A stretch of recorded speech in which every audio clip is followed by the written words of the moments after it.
Bienvenidos a un nuevo episodio de Asintomático por ILAD Media. Salud pública, ese es el tema de esta noche, porque hay varias cosas que aún no se resuelven y generan gran preocupación, tal como el impedido, el bloqueado, el saboteado retorno a la escolaridad presencial, el sostenido y obligatorio uso de mascarillas, una serie de temas que generan gran malestar en la población y que son medidas que al fin y al cabo carecen de toda racionalidad y de sensatez. Doctor Omar Neira, experto en salud pública, es mi invitado para abordar esto. Omar, gracias por estar acá en Asintomático. Bienvenido. Diego, muchas gracias. No, es un placer de conversar contigo. Partamos por el uso de mascarillas, porque en Piura habrás visto que hay una suerte de golpe de Estado, si se le quiere llamar, por llamarlo de algún modo, en donde se quiere dejar de lado esto. Pero ¿qué sustento hay en este momento para forzar a la gente a seguir usando mascarillas? Pues lo de Piura y lo que acaba de suceder hace 2 días en Estados Unidos, donde una juez ha determinado que no se debe obligar el uso de las mascarillas en el transporte, pasa lo mismo en Piura. Cuando el liderazgo de la institución rectora de la salud no tiene rumbo, pierde todo este liderazgo y no usa la ciencia en un ministerio de ciencia para tomar decisiones, pasa esto. Esto es un despelote por una razón, porque no hay evidencia en este momento que sustente la obligatoriedad del uso de las mascarillas en los espacios abiertos. Ese es el cuestionamiento. ¿Por qué? Ujú. Porque tú usas las mascarillas para prevenir el contagio con el aerosol contaminado con SARS-CoV-2. Y entonces tú preguntas y dices, al aire libre existe este aerosol con SARS-CoV-2, y dependiendo de la respuesta, tú indicas o no, o recomiendas o no el uso de la mascarilla. Y la respuesta de la ciencia es que no existe evidencia que al aire libre exista el aire contaminado. Llamémoslo en resumen para entender. Ujú. Si no existe un aire contaminado y yo uso la mascarilla para prevenir el contagio con este aire contaminado al aire libre, ¿por qué tendría que usarlo? ¿Por qué tendría que Pero eso es recomendarlo? muy Esa es la importante lo respuesta. que tú acabas de decir, porque yo creo que es extensivo no solamente a salud, sino a todos los sectores. O sea, para repetir esa hipótesis tan potente que acabas de decir, las decisiones se están tomando divorciado de evidencia científica. ¿Cómo ha sido en estos 2 años? No, no solo del ministerio de Castillo, fue el ministerio de Sagasti, el ministerio de Vizcarra.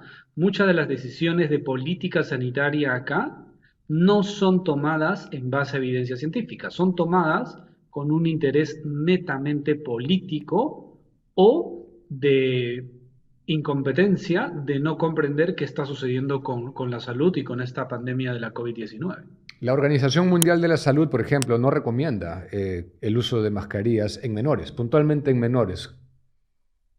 Mira, la última actualización, inclusive la de 22 de marzo, me parece, está gráfico ahí y dice, nosotros no recomendamos el uso por estos motivos en los menores de 5 y en los de 6 a 11 dice evaluar el uso a la condición epidemiológica, al contexto en el que están, si va o no a influir en el aprendizaje, la relación, interrelación socioemocional de las personas. Bajo todo ese concepto, diría yo que a los menores de 12 la OMS para el Perú en este momento no la recomienda por todo este análisis. Te Así lo es. dice un organismo ciertamente desacreditado, pero hoy está intentando retomar un rumbo, pero dale, a la OMS le hacemos caso en las cosas que nos interesen y que no, eso digo el MINSA, ¿no?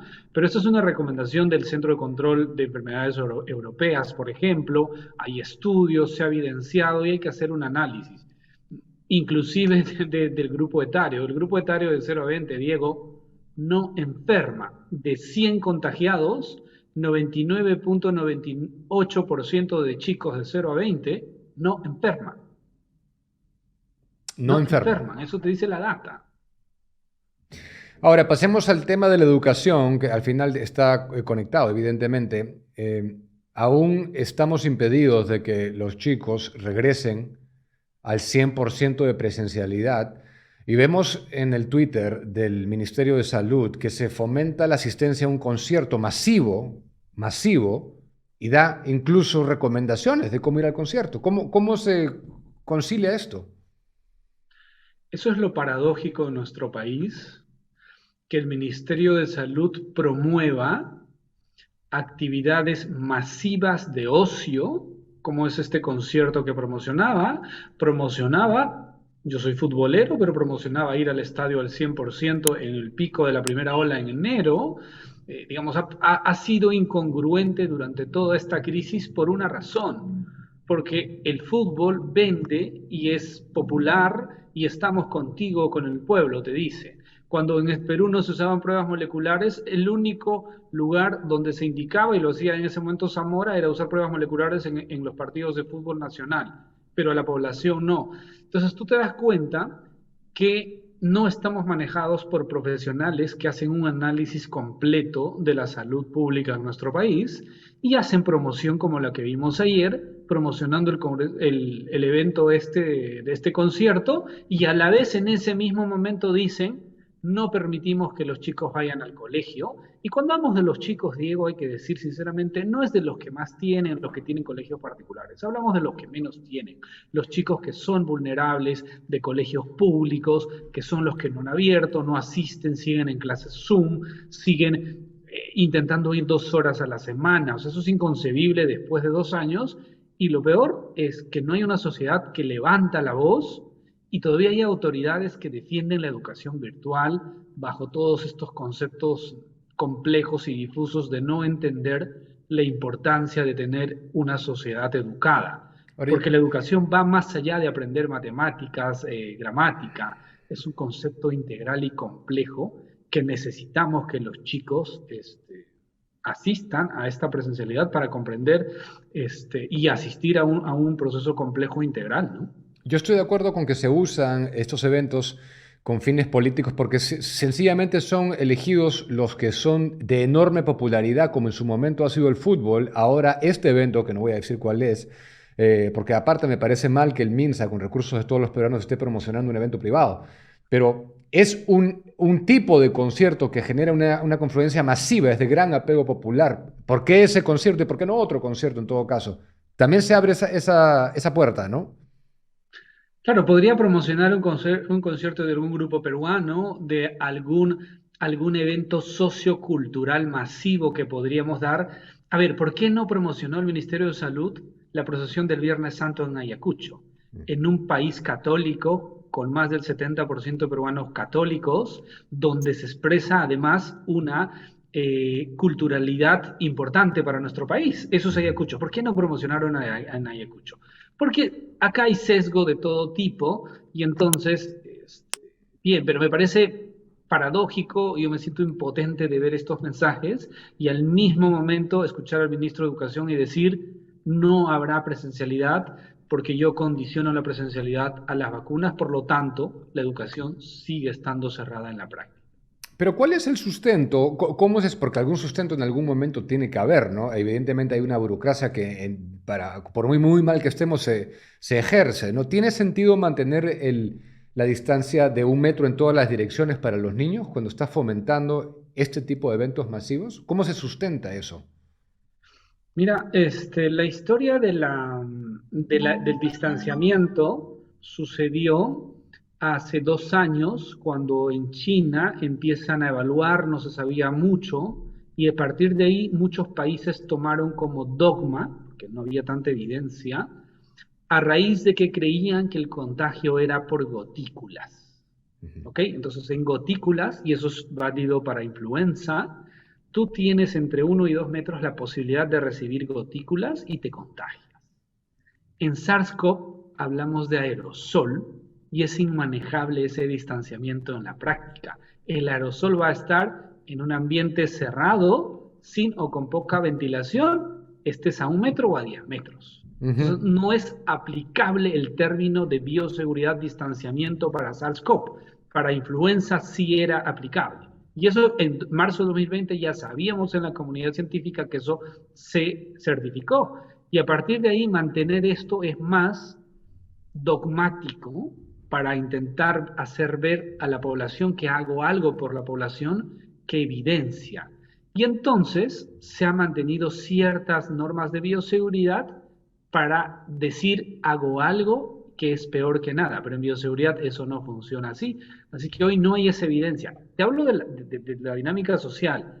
pero y haces un análisis de la educación en Perú y pues a ver, no somos el primer mundo, tenemos déficit de infraestructura y tienes que hacer el análisis de riesgo-beneficio y todos los días salen estudios de que haber encerrado a los niños durante 2 años está teniendo ya y tendrá consecuencias importantes a futuro en muchos aspectos de la vida, no solo salud, no solo educación, no solo economía. Va a influir importantemente y las brechas se van a acrecentar. Los que más tienen tuvieron educación, educación virtual, pudieron irse a otros países y estudiaron. Los que menos tienen, no ha habido eso. Hoy evidenciaba, no sé, de New York Times o Washington Post, y decía, los niños hoy no saben amarrarse las zapatillas o abrir las botellas. Esto es un concepto, por ello tenía gente que respondía en el Twitter y decía, oye, pero eso lo enseño en casa, evidentemente, pero eso no quiere decir en específico abrir botellas, sino hablamos de haber adquirido destrezas y competencias de movimientos finos a través de los músculos de la mano y eso solo es posible aprenderlos en las clases Y eso es lo que te presenciales. iba a preguntar, esa era mi siguiente pregunta, porque aparte, evidentemente, del estancamiento y de la pérdida digamos, de conocimiento, de una metodología, de cursos, inglés, historia, matemáticas, hay una serie de daños emocionales y psicológicos a los que han estado sujetos los niños que en algún momento se van a tener que sincerar. Es muy potente esto, porque mira, esto de la tapa de la botella y del pasador tiene que ver con psicomotricidad fina. Y eso hay que desarrollarlo en un complemento casa-escuela. Pero el aspecto socioemocional de los más pequeños se ha dañado. Y Ujú. se ha dañado importantemente porque ellos no han sabido convivir en este grupo etario. Chicos de 3 hoy tienen 6, de compartir y manejar frustraciones, experiencias de vida que se desarrollan finalmente por sinapsis neuronal. El proceso de Mira, los procesos mentales que conllevan a nuestro día a día, más o menos Freud lo explicaba así y otros científicos de la neurología. Cada aspecto socioemocional del desarrollo de una persona, dependiendo de la edad, hace que se produzca un número de sinapsis neuronal y se va aumentando eso permanentemente y es una práctica diaria como cualquier otro tejido u órgano del ser humano. Si tú no has tenido esa posibilidad en la etapa de 0 a 5 de desarrollar destrezas socioemocionales, es poco probable que la desarrolles después. Así es. Y esa consecuencia va a ser muy grave para la sociedad que viene. Ya venimos con una sociedad dañada. A ver, estos casos de violaciones tienen que ver con esto que estamos hablando. Ya en una etapa pre-COVID, imagínate lo que viene después cuando un niño no sepa tratar a una niña, Diego. Sí, tiene que ver con esto. En esta etapa aprendemos. A mí mi abuela me enseñó cuando era pequeñito, me dijo, a una mujer ni con el pétalo de una rosa. Y esa lección se va aprendiendo cuando eres pequeño y dices a la mujer, no la puedo tocar. Bueno, Y pero lo ahora, tienes que hacer cuando estás frente a ella, a los pequeñitos, y tú aprendes a respetar desde pequeñito a la mujer. Eso no se ha dado en esta generación y las consecuencias las vamos a sentir gravemente en las próximas décadas. bueno, Por lo menos teóricamente es lo que yo creo. Freud lo las, evidenció, pero quisiera estar equivocado con eso, las Diego. feministas más radicales y los socialmente más progresistas nos van a criticar, te van a criticar y desde luego a mí ya me critican, ¿no? Porque van a decir que por qué se le enseña solamente al niño eso y por qué no a la niña también, a que no le pegue al niño con una pétalo de una rosa. O sea, esa ya es materia de otra discusión. Ahora, quiero pasar al tema controversial de la vacunación porque me interesa tu postura frente a dos cosas, ¿no? Una, si la vacunación consideras, y acá ya es un debate más de libertades y esto, si debe ser obligatoria, y dos, si debe ser obligatoria en menores de edad. No solo las vacunas, sino desde mi postura eh, de formación en salud pública, desde mi postura ideológica como persona, no concibo que las medidas sanitarias tienen que ser obligatorias. Y lo defendí durante 2 años, Diego. Durante mucho tiempo defendí que no debía haber la cuarentena estricta, porque además de mi postura ideológica, que soy de las personas que cree que hay que educar y cambiar conductas de la sociedad para tener buenos resultados, la evidencia científica no acompañaba las posturas de cuarentena. Y eso se aplica a todo, inclusive a las vacunas. Soy de las personas, más yo soy un pro-vax, durante toda mi vida ya profesional, desde que empecé a tener conocimiento de la importancia de las vacunas, me he vacunado y he vacunado a mi entorno y a donde yo podía llegar previo a COVID. Y en COVID, en el primer año, también hice una promoción muy fuerte de que había que acceder a las vacunas de calidad. Y esa fue una lucha incansable del año pasado. Pero hoy es otro contexto. Pero a pesar de ello, cuando salen los pasaportes de vacuna, expresé mi punto de vista y hasta ahora insisto en lo mismo.